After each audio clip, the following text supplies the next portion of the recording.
جب وہ دنیا جس سے اللہ کو نفرت ہے اس میں ایک مرنے والی کی وراثت میں سے اس کے ورثہ کو حصہ پہنچانا، اس کو علم فرائض کہا ہے، تو اللہ رب العزت نے جو احکام مطلق فرض کیے ہیں ان فرائض کا علم اللہ نے جن علماء کو دیا ہے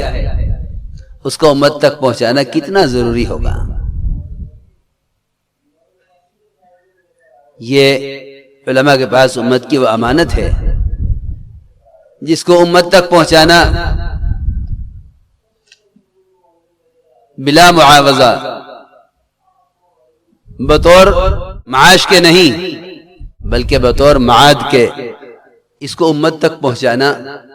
یہ علماء کی ذمہ داری ہے۔ جب تک ہر عالم دعوت الی اللہ کو تبلیغ علم کی بنیاد پر نہیں لائے گا اس وقت تک اس راستے کی نقل و حرکت کی اہمیت کو نہیں سمجھے گا۔ جب تک ہر عالم امت تک علم کو پہنچانے کے لیے محمد صلی اللہ علیہ وسلم اور آپ کے صحابہ ان کی سیرت ان کے معمول پر نہیں آئے گا اس وقت تک وہ اس راستے کی نقل و حرکت کی اہمیت کو نہیں سمجھے گا۔ ہم جانتے ہیں کہ اس کام کے استخفاف کی سب سے بنیادی وجہ کیا ہے؟ اس کام کے استخفاف اور اس کے لیے اپنے آپ کو فارغ نہ کرنے کی سب سے بنیادی وجہ یہ ہے کہ اس کے بنیادی مقاصد پر غور نہیں کیا گیا کہ اس کام کے بنیادی مقاصد کیا ہیں، بلکہ مبادئ دین یا صرف کلمہ نماز امت کا درست کرا دینے کی اس کو تحریک سمجھا گیا، جس کی وجہ سے اس راستے کی نقل و حرکت کی اہمیت ختم ہو گئی۔ حالانکہ اگر غور کیا جائے اور سیرت کا گہرائی سے مطالعہ کیا جائے اور قرآن کی آیات میں اللہ کے راستے کے نفر کی اہمیت کو سوچا جائے تو اس کام کا مقصد سوائے تبلیغ علم اور امت کو جہالت سے نکالنے کے اور کچھ نہیں ہے۔ یہ میں نے اس لیے عرض کیا تھا کہ اس کام کے کرنے کا عوام الناس سے بڑھ کر اس کام کے کرنے کا علماء پر کیا حق ہے۔ جب تک دعوت و تبلیغ کو محض تبلیغ علم اور امت کو جہالت سے نکالنے کی غرض پر نہیں لایا جائے گا اس وقت تک اس راستے کی نقل و حرکت کی اہمیت اس وقت تک معلوم نہ ہوگی۔ یہ سب سے بنیادی بات ہے۔ اس لیے اس راستے کے نفر کو تفقہ فی الدین اور تبلیغ علم کے مقصد پر لایا جائے تو سارے کام کرنے آسان ہو جائیں گے۔ سب سے بنیادی مقصد اس حرکت اور خروج کا اور ہر فرد امت کو اس کے ماحول سے نکالنے کا، وہ سب سے بنیادی مقصد امت کو ایمان سکھلانا اور صحیح عقیدے کی تعلیم دینا ہے، جو تمام فرائض میں سب سے بڑا فریضہ ہے۔ تمام فرائض میں سب سے بڑا فریضہ ہے، بلکہ تمام فرائض کی قبولیت کا مدار ایمان پر ہے، جس کا سب سے زیادہ حقدار اور سب سے زیادہ اہل اللہ نے علماء کو بنایا ہے کہ یہ اپنے علم کے ذریعے سب سے پہلے صحیح عقیدے کی تعلیم دیں۔ اس صحیح عقیدے کی تعلیم کا تعلق صرف مرکزی مدارس علم سے نہیں ہے، اس صحیح عقیدے کی تعلیم کا تعلق صرف مرکزی مدارس علم سے نہیں ہے، بلکہ صحابہ کی سیرت سے یہ ملے گا کہ اس ایمان کے سیکھنے کا تعلق ہر مومن اور ہر مسجد سے ہے۔ اس ایمان کے سیکھنے کا تعلق ہر مومن ہر مسجد سے ہے۔ یہ بھی تصور کیا جانے لگا ہے کہ دعوت تو اصل غیر مسلموں کے لیے تھی اور اس کے لیے فضائل تھے، یہ کیسے تبلیغ والوں نے دعوت کے تمام فضائل اور نفر کے تمام فضائل صرف اپنے کام کے لیے مختص کر لیے؟ وجہ وہی ہے جو میں شروع میں عرض کر چکا ہوں کہ اتنی محدود نظر سے کام کو دیکھا جا رہا ہے، جس کی وجہ سے بڑے مقاصد وہ نظر انداز ہو رہے ہیں۔ حقیقت میں ایمان لانے کا حقدار خود مومن ہے، کافر کو تو اسلام کی دعوت ہے۔ ایمان لانے کا جو امر ہے مومن کے لیے ہے، یا ایھا الذین آمنوا آمنوا، ایمان والو تم ایمان لاؤ۔ ہم سب کے غور کرنے کی بات ہے کہ اس ایمان لانے کے امر کو صحابہ کرام کیسے پورا کرتے تھے۔ میں درمیان میں کہتا چلوں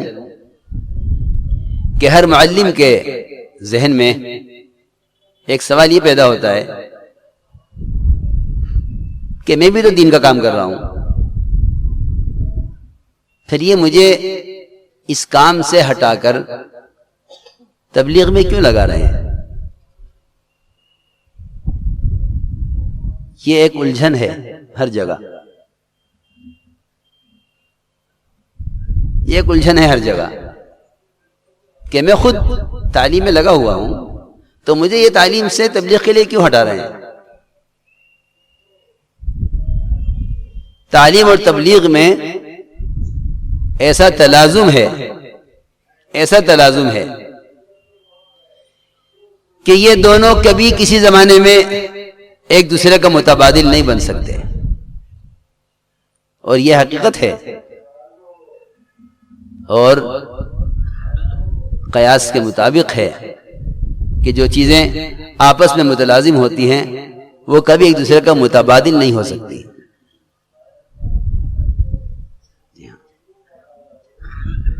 کبھی ایک دوسرے کا متبادل نہیں ہو سکتی کیونکہ دونوں متلازم ہیں۔ میں نے عرض کیا کہ علم اور ایمان کے سیکھنے کا تعلق اصل مسجد سے تھا، اور یہ ایمان لانے کا جو امر ہے یہ خود ایمان والوں کے لیے ہے، یا ایھا الذین آمنوا آمنوا، بلکہ یہاں تک فرمایا کہ اس کلمہ لا الہ الا اللہ کے ایمان والے زیادہ حقدار ہیں اور زیادہ اہل ہیں۔ الزمہم کلمۃ التقوی وکانوا احق بها واہلها، کہ ایمان والے اس ایمان کے سیکھنے کے اور ایمان کے سکھلانے کے زیادہ حقدار ہیں۔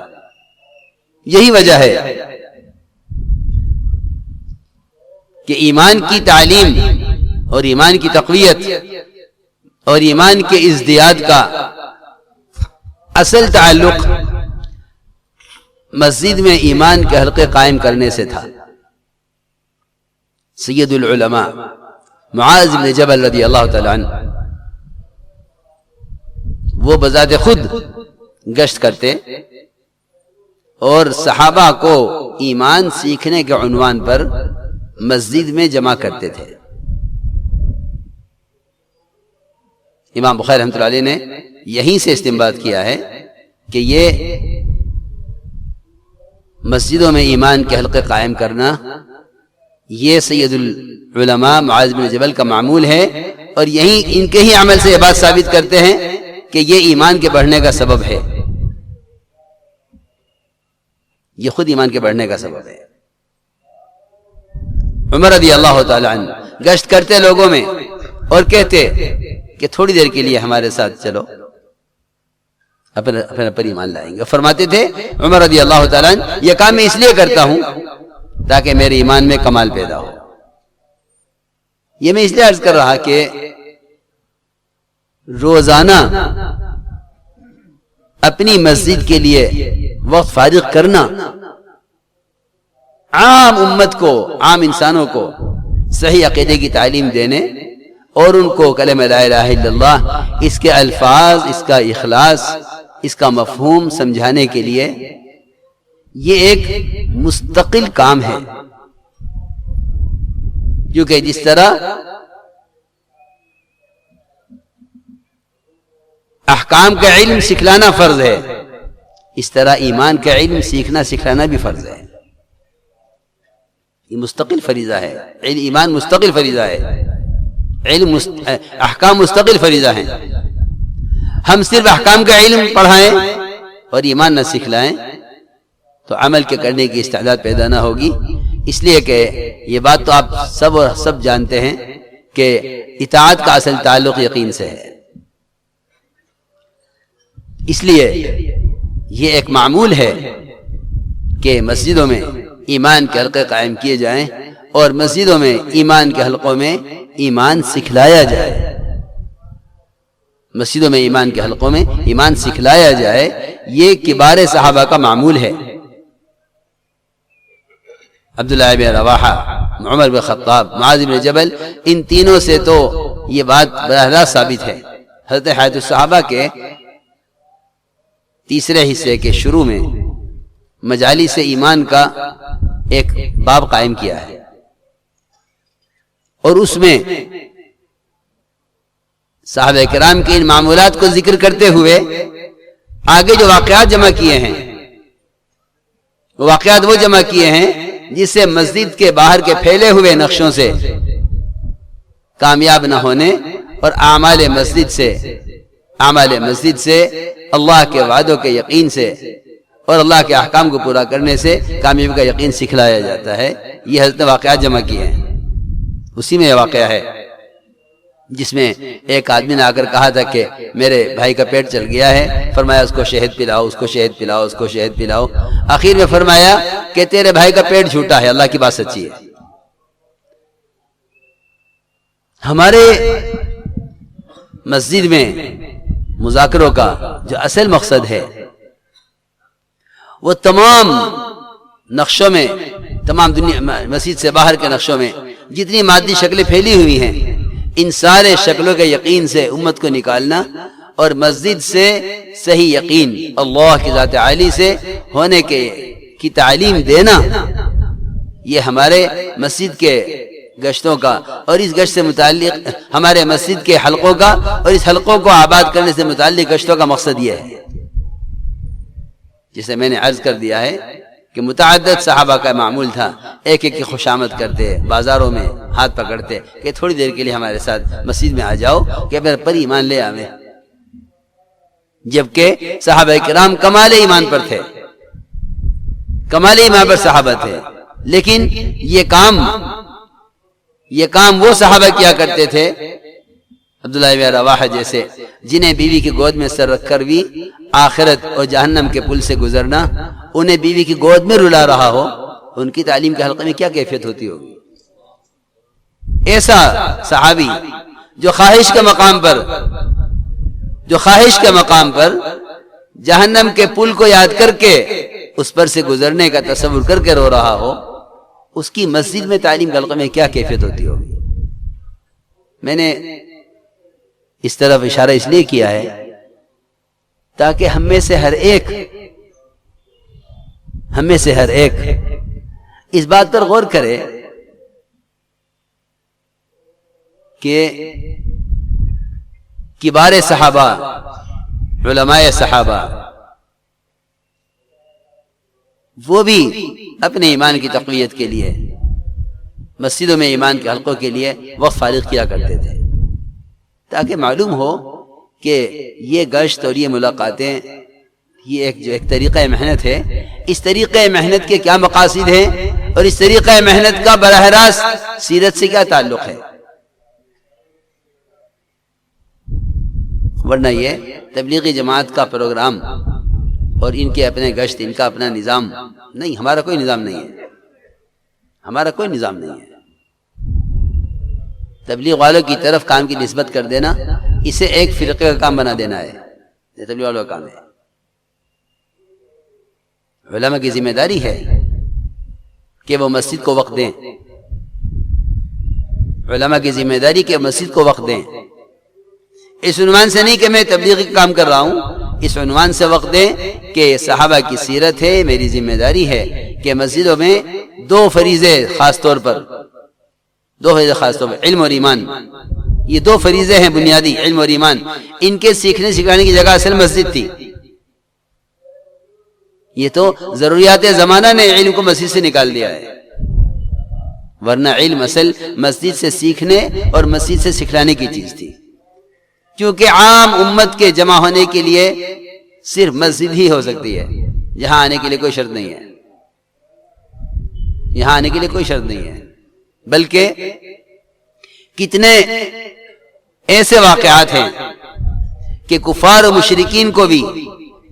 اور اسلام میں جو کچا ذہن رکھتے تھے ان کو بھی مسجد کے ماحول میں رکھا جاتا تھا ان کی تعلیم اور تربیت کے لیے، اور ان کے دلوں کو اعمال مسجد کے ذریعے نرم کرنے کے لیے۔ ہم اصل چاہتے یہ تھے کہ پلٹ کر علم اور فرائض اور ایمان کا سکھلانا پلٹ کر دور صحابہ کی طرف جائے کہ ہر مسجد وہ مدرسہ ہو، اور ان مسجدوں میں ان معلمین کا تعلق براہ راست علمی مراکز سے ہو۔